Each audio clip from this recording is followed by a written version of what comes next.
Vladimir Putin's spokesman has accused Washington of masterminding the alleged Kremlin drone attack, saying it was targeting the Russian president. In The Hague, Volodymyr Zelensky's plea is that Russian aggression against Ukraine should be subject to full-scale justice.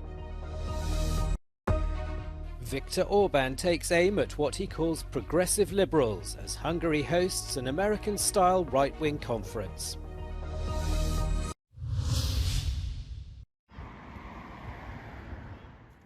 The Kremlin has accused the US of masterminding yesterday's alleged drone attack, which it claims directly targeted President Vladimir Putin.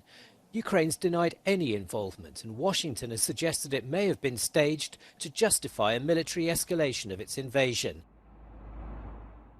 Putin's spokesman Dmitry Peskov dismissed the denials as totally ridiculous. He said in response, Russia would take what he called thoughtful, balanced steps in line with the interests of our country. The EU's foreign policy chief suggested the apparent attack could lead to a further mobilization of Russian troops. We call Russia not to use this alleged attack as an excuse to continue the escalation of the war. This is what worries us. What worries us is this can be used in order to justify more conscription of people, soldiers, more attacks to Ukraine. A Russian oil refinery closer to the border was also hit by suspected drones, and in Ukraine there were strikes on Kiev and Odessa. Fears over further drone assaults have led some Russian mayors to cancel forthcoming May the 9th victory parades.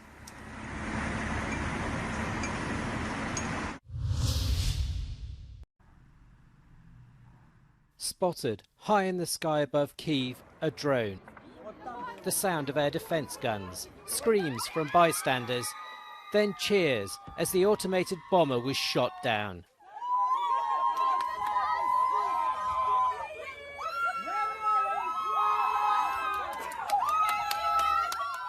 A moment of celebration for young people who've lived for more than a year under the threat of Russian bombardment.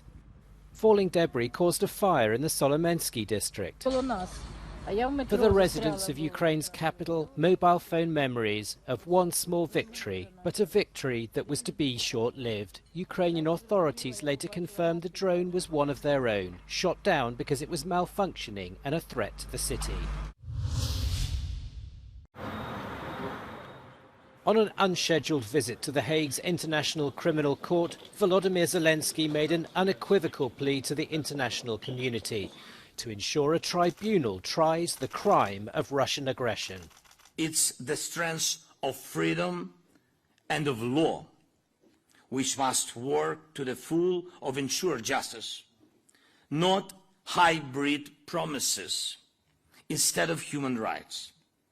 Real freedom, not hybrid impunity and symbolic formalities, but full-scale justice.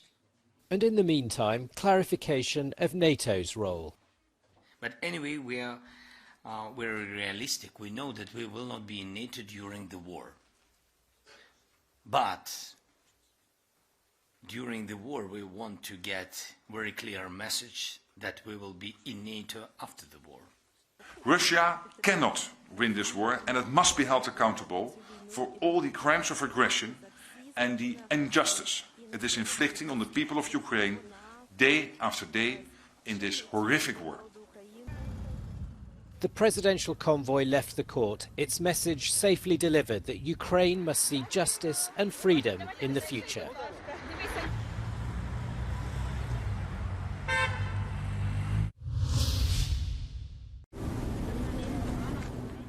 The European Central Bank has once again increased the cost of borrowing. The institution in charge of maintaining price stability in the euro area has decided to continue applying the medicine to combat an invisible disease that's eating away at the pockets of millions of Europeans. The inflation outlook continues to be too high and for too long. In light of the ongoing high inflation pressures, the Governing Council today decided to raise the three key ECB interest rates by 25 basis points. A quarter of a point that raises interest rates to 3.75%. with the purpose of curbing annual inflation, which in April rose again to stand at 7%. The stated inflation objective of the European Central Bank is 2%, so new rate hikes could be in the offing in the not-too-distant future. The number of Ukrainian companies in the Polish market has increased to 25,000. This large increase is caused by the influx of refugees from Ukraine since February the 24th, 2022. Poland quickly enabled incoming Ukrainians to start businesses, allowing them to operate on the same terms as Poles. Wprowadzenie przez specustawę możliwości prowadzenia jednoosobowych działalności gospodarczych w Polsce dla wszystkich Ukraińców, którzy korzystają z ulgi na start, preferencyjnych stawek ZUS na pierwsze 2 lata.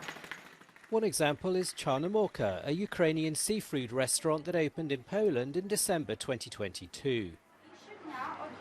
Мы давно, еще до начала войны, мы уже начинали думать, планировать, как выходить на европейский рынок. Война подтолкнула это сделать быстрее. Мы не могли перенести Черное море сюда, в Польшу. Мы не можем ловить, но заминировано и не разрешается. The restaurant also offers employment to Ukrainians.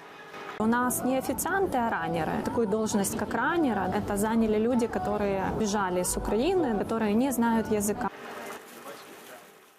Like Irina, a bookkeeper who came to Poland after February the 24th without knowing the language. Я дуже задоволена, що я попала у фірму, яку відкрили наші українські бізнесмени, тому я можу працювати за своїм досвідом. Experts say this situation has many benefits, such as the taxes paid to the state budget. On the other hand, it's increased competition in the Polish market. Justina Bokalo claims that Poles have nothing to fear. Ta percepcja pracownika ukraińskiego w Polsce i ukraińskich firm zmienia się. Pozytywne nastawienie spada. Część społeczeństwa polskiego wyraża swoje obawy w ograniczeniu dostępu do służby zdrowia czy świadczeń społecznych. Myślę, że branże, które zostają zagospodarowane przez ukraińskich przedsiębiorców, są partnerskie relacji do polskich przedsiębiorców i bardziej uzupełniają braki na polskim rynku pracy. Around 2 million people who left Ukraine due to the Russian invasion remain in Poland.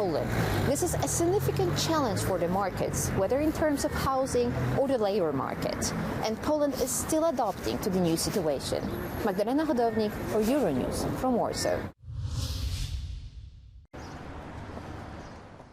CPAC Hungary, the Hungarian version of the annual super conference of hard-right US Republicans, has begun in Budapest. This is the second edition of the event, organised by the pro-government Centre for Fundamental Rights. Critics wrote messages outside accusing the participants of opportunism and cynicism. Prime Minister Viktor Orbán said Hungary's success on the world stage was thanks to George Soros, saying if he hadn't attacked Hungary, we'd never have made the front pages of the world press. Boldogabb és sikeresebb lesz az életben. Mindannyian támadás alatt állunk, Európában épp úgy, mint Amerikában.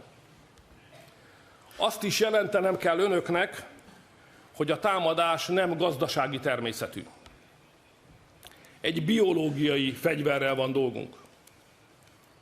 Egy vírustámadást indítottak ellenünk. Ezt a vírust a progresszív, liberális laboratóriumokban fejlesztették ki.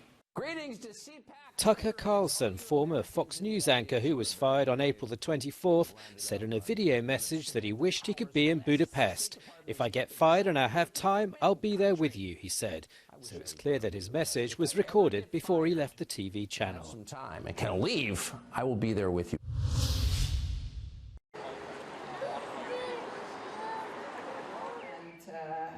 Commissioner Gentiloni knows very well But now, of course, after a faster than estimated recovery from the pandemic, after having reduced our dependency from Russia, pushing people to come to the streets to really voice their concerns. It's also outside of the EU, in the US, and declining at national and European level. it has to be compatible. I don't think we have an alternative. Our social model proved to be quite effective and strong we passed through two historical crises, the pandemic health dimension and the pandemic economic dimension. And in both aspects, I think our social model proved to be effective. So, of course, we need a mountain of investment, but not at the expense of our social model. I would like to bring it a little bit back with you on, when it comes to public intervention, where should the limit be there? The conversation that we will have in the coming months. As well as other kinds of incomes, pensions, etc., minimum wage, etc. 1.1 million persons more working now than before the pandemic. I think energy prices are a key element of competitiveness that we should really cater for to ensure that they're as low as possible so as to be competitive at the world level also.